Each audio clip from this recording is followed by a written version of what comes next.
Good morning everyone. দেখো, টানা 12-13 দিন বৃষ্টির পর আমাদের উঠোনের ঠিক এই অবস্থা। আর এখানে দেখো সবাই রয়েছে, আর আমার রান্নাঘরের অবস্থাটা ঠিক এইরকম। আর যেহেতু প্রচুর বৃষ্টি হয়েছে, আমাদের উঠোন কাদা হয়ে গেছিলো, মানে প্রচুরই কাদা কাদা হয়ে গেছিলো, যার জন্য এই ইটের গুঁড়োগুলো দেওয়া হয়েছে। আর এখানে গাছগুলো সম্পূর্ণ কেটে দিয়েছে, কারণ কি বর্ষাকালে প্রচুর গাছ বেড়ে যাচ্ছিল। আর দেখো প্রত্যেকটা মাঠে জল, এখন ধান চাষ করবে।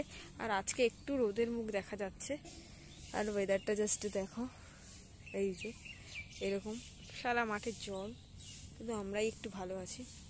আর ওখানে আছে নৌমিকা দিদি, সবাই গল্প করছে। আর দেখো গাছটা সম্পূর্ণ কেটে দিয়েছে, আর আমাদের বাড়ির অবস্থা ঠিক এইরকম। এই যে আসো, কেমন আছো? দীপা দিয়ে এসছে, বলছে কেমন আছো। আর আমাদের বেল গাছে সুন্দর কচি কচি পাতা ছেড়েছে, আর সুন্দর একটা দৃশ্য। আর আজকে একটু রোদ উঠেছে বলে একটু ভালো লাগছে, আর তোমাদের সাথে একটু বেরিয়ে ভিডিও করতে পারছি। 12-13 দিন টানা বৃষ্টি, কোনো নড়নচড়ন, মানে বৃষ্টির থামাথামি নেই। ওই দীপাদির ছেলে আসছে। আর দেখো কচু শাকগুলো কত বেড়ে গেছে। আর বললাম না, ফুল গাছগুলো কেটে দিয়েছে, ফুল গাছের ডালগুলো কিন্তু এই যে এখানে রাখা হয়েছে। আর ওখানে একটা পেঁপে গাছ হয়েছিল, সেটাও মরে গেছে। আর দেখো আমাদের সব পাট গাছ বাড়ির সামনে, আর এখানে এখন ধান লাগাবে, তাই জন্য এখানে সব কিছু করেছে।